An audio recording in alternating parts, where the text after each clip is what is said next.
ఈ పరాభావనామ సంవత్సరంలో ద్వాదశ రాసుల వారికి ఏ విషయాల్లో పర్టికులర్గా జాగ్రత్తగా ఉండాలి, ఏ విషయాల పట్ల మీరు కొత్త కొత్త అవకాశాలు అందిపుచ్చుకోవాలి అనేటువంటి విషయాలు చెప్తుంది నేనైనప్పటికీ చెప్పిస్తుంది సాక్షాత్ లలిత అమ్మవారిగా భావిస్తూ, మిథునం వారికి ఈ కొత్త సంవత్సరంలో ఎలా ఉండబోతున్నాయి, 4 గ్రహాలు, ప్రధానమైనటువంటి 4 గ్రహాల యొక్క ప్రభావం ఎలా ఉండబోతుంది, ఏ విషయాల పట్ల కాస్త జాగ్రత్తగా ఉండాలి, ఏ దేవత ఆరాధన చేసుకోవాలి అనేటువంటి అంశాలు చెప్తుంది నేనైనప్పటికీ చెప్పిస్తుంది సాక్షాత్ లలిత అమ్మవారిగా భావిస్తూ, ఆ లలితాంబిక అమ్మవారి యొక్క అనుగ్రహం పరిపూర్ణంగా కలగాలని మనస్ఫూర్తిగా కోరుకుంటూ, ప్రధానంగా ఇక్కడ మీరు గమనించినట్లయితే ఈ మిథునము వారికి గుర్తుపెట్టుకోండి, రాశిలో గురువు యొక్క సంచారం ఉంది. బట్ ఏంటంటే అది శని యొక్క ప్రభావంతో ఉన్న గురువు, శని రాహులతో ఉన్న గురువు. దీనివల్ల ఏంటంటే కొంచెం స్ట్రెస్ ఎక్కువగా ఉంటుంది, ఉద్యోగ అవకాశాలు కూడా వస్తాయి, చక్కగా మీకు వివాహ సంబంధించిన ప్రయత్నాలు కూడా సఫలీకృతం అవుతాయి. అంటే 2-3 రకాలుగా ఇస్తుంది, డియోల్ సైన్ కదండి. సో దిస్వభావ రాసులైనందుకు డియోల్ సైన్ రిలేటెడ్గా ఇచ్చేటువంటి రిజల్ట్స్ ఏవైతే ఉంటాయో అవి ఖచ్చితంగా మీకు మంచి ఫలితాలు ఇస్తుంది. అందులో ఎటువంటి సంకోచం కానీ సందేహం కానీ అక్కర్లేదు. అయితే ఇక్కడ మీకు ధనస్థానం ఏదైతే ఉందో ఫైనాన్షియల్ సంబంధించినటువంటివి మాత్రం మీకు కరెక్ట్గా మీకు కొంచెం జూన్ నుంచి ఎగ్జాల్టెడ్ జూపిటర్ 2వ స్థానంలోకి వస్తున్నందుకు అది కొంత ఫలితాలు ఇస్తుంది. కాకపోతే ఈ గురువు 2లోకి వస్తున్నందుకు శని రాహు ఎనర్జీస్తో వస్తున్నాడు కాబట్టి కొన్ని సందర్భాలలో మీరు ఎవరికైనా ముక్కు మొహం తెలియని వాళ్ళకి ధనం ఇవ్వడం ద్వారా మోసపోవడం కూడా జరుగుతుంది. గుర్తుపెట్టుకోండి, మోసం చేయడం, మోసపోవడం లాంటివి కూడా జరుగుతాయి. సో కాబట్టి ఈ యొక్క విషయాలలో ఖచ్చితంగా జాగ్రత్త వహించండి, నా మాట విని. అలాగే మరొక విషయం ఏంటంటే ఇక్కడ గమనించినట్లయితే మీకు 3వ స్థానంలో కేతు ఉన్నాడు, చాలా మంచిది, అందులో ఎటువంటి సందేహం లేదు. దానివల్ల కొన్ని ధైర్యంగా పరాక్రమంగా కొన్ని నిర్ణయాలు కూడా తీసుకుంటారు. సంతానం కోసం ప్రయత్నం చేసేటువంటి వారికి జూన్ వరకు అనుకూలంగా ఉంది.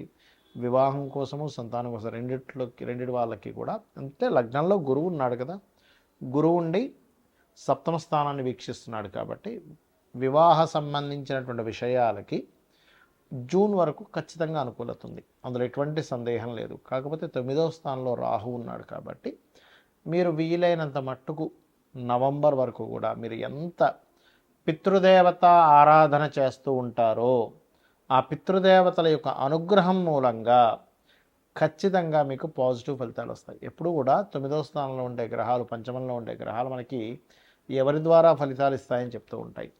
కాబట్టి ఈ విషయం పట్ల కాస్త జాగ్రత్త వహించండి. ఇక మీరు చేసే ప్రయత్నం ఏదైనా సక్సెస్ అవ్వాలంటే అమ్మవారి ఆలయాలకి, గణపతి ఆలయానికి వెళ్ళండి. ఎందుకంటే 3వ స్థానం ప్రయత్న స్థానంలో కేతు ఉన్నాడు కాబట్టి కాస్త కేతుగ్రహం దగ్గర దీపారాధన చేయడము, అదే కాస్త మీకు ఈ ఉద్యోగ సంబంధించిన విషయంలో కూడా కాస్త ఎక్కువ స్ట్రెస్ ఉన్నట్లయితే ఓం మాణిక్య మకుటాకార జానుద్వయ విరాజితాయే నమః అని మంత్రం చేసుకోండి, అన్ని విధాలా బాగుంటుంది. ఇక్కడ ఏంటంటే ప్రతి ఒక్కరికి కూడా సంవత్సరం మారింది, నూతన సంవత్సరం వచ్చింది, ఇక్కడి నుంచి అయినా సరే లైఫ్ బాగుంటుందా అని చెప్పి ఆశపడుతూ ఉంటారు. మనిషి అభివృద్ధి అవ్వడానికి పడేటువంటి ఆశ ఎప్పుడు కూడా తప్పు కాదు.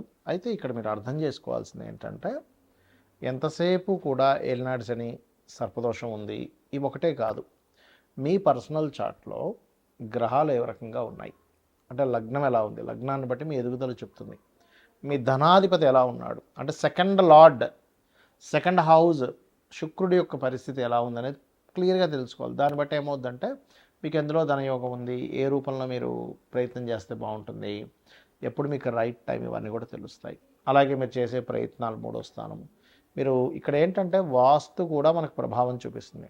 జాతకం బాగుందండి, వాస్తు బాలేని ఇంట్లోకి వెళ్ళానంటే ఏమవుతుందంటే కుండలో వాటర్ పోస్తున్నాము కానీ కుండకి చిన్న చిల్లుంటే ఏమవుతుంది, కింద నుంచి వెళ్ళిపోతూనే ఉంటాయి.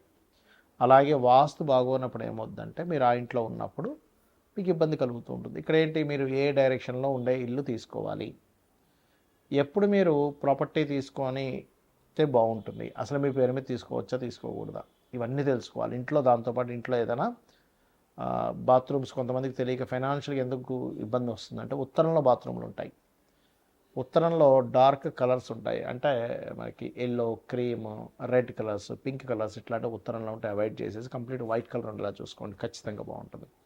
అలాగే మరొక విషయం ఏంటంటే ఇక్కడ సంతాన అభివృద్ధి ఎందుకు అవ్వట్లేదు, పంచమ స్థానం, రుణము, రోగము, శత్రుత్వం, ఇవి ఎక్కువగా ఇబ్బంది పెడుతూ ఉంటాయి. వీటికి సంబంధించిన పరిస్థితి ఏమిటి? అలాగే మరొక విషయం ఏంటంటే ఇక్కడ వివాహం అయ్యే సమయం, వివాహం 2 వివాహాల యోగం ఏదైనా ఉందా, అసలు వివాహ జీవిత భాగస్వామితో వివాహం విషయంలో ఎందుకు ఇద్దరి మధ్యన సరైన కమ్యూనికేషన్స్ ఉండట్లేదు, ఎందుకు మీ ఇద్దరి మధ్యన మాటిమాటికి ఏదో గొడవలు జరుగుతున్నాయి, ఇవన్నీ కూడా మీ పర్సనల్ చార్ట్లో వెరీ క్లియర్గా ఉంటుంది. కాబట్టి ఈ యొక్క అంశాలలో మీరు కనుక ప్రయత్నం చేసినట్లయితే దాన్ని తెలుసుకొని ఖచ్చితంగా సక్సెస్ ఉంటుంది. అదేవిధంగా వివాహం తర్వాత ఉదాహరణకి వివాహం ఈ సంవత్సరం లేదు అనుకున్నప్పుడు ఆ టైం వేస్ట్ అవుతుంది.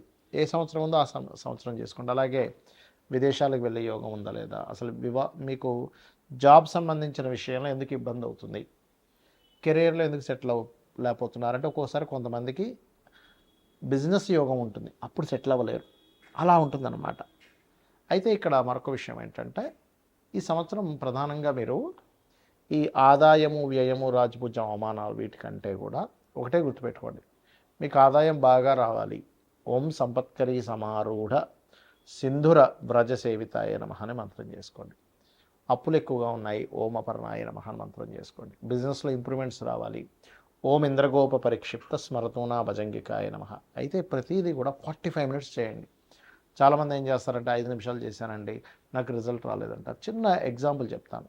అన్నం పొయ్యి మీద కుక్కర్ పెడతాం, 20 మినిట్స్ పడుతుంది కరెక్ట్గా మీకు అది ఉడకడానికి. 5 నిమిషాల్లో నాకు ఉడకాలంటే ఉడకదు. అలాగే ప్రతి దానికి కూడా ఒక ఎనర్జీ ఫామ్ అవ్వడానికి ఒక సమయం పడుతుంది. అలా మీరు ఒక 45 నిమిషాలు కనుక చేయగలిగితే ఖచ్చితంగా దాని ప్రభావం అనేటువంటిది ఉంటుంది మీ మీద. అదేవిధంగా ఈ సంవత్సరం మనకి నవనాయకుల్లో తీసుకుంటే కూడా రాజు, మంత్రి, సేనాధిపతి, అర్ఘ్యాధిపతి, ఇలా వీళ్ళు ఒక్కొక్కరు ఒక్కో దానికి అయినందుకు గురువు రాజు అయ్యాడు. జూపిటర్ యొక్క పరిస్థితి బాగోలేదు.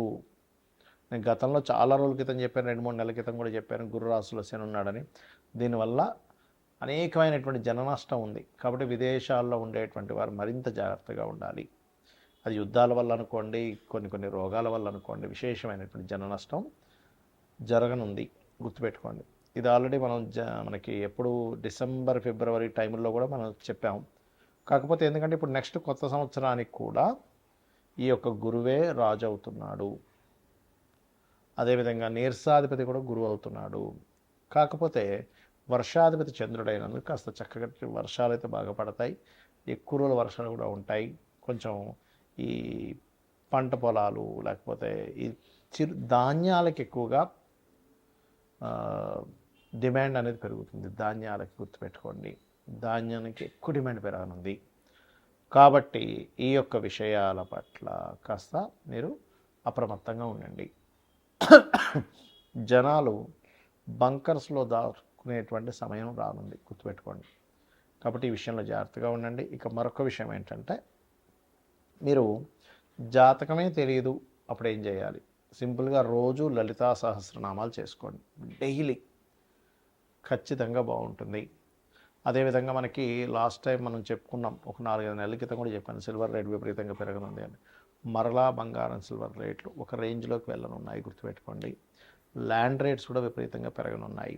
కాబట్టి రెగ్యులర్గా లలిత చేసుకోండి, అన్ని విధాలా మీకు బాగుంటుంది. శ్రీమాత్రే నమః.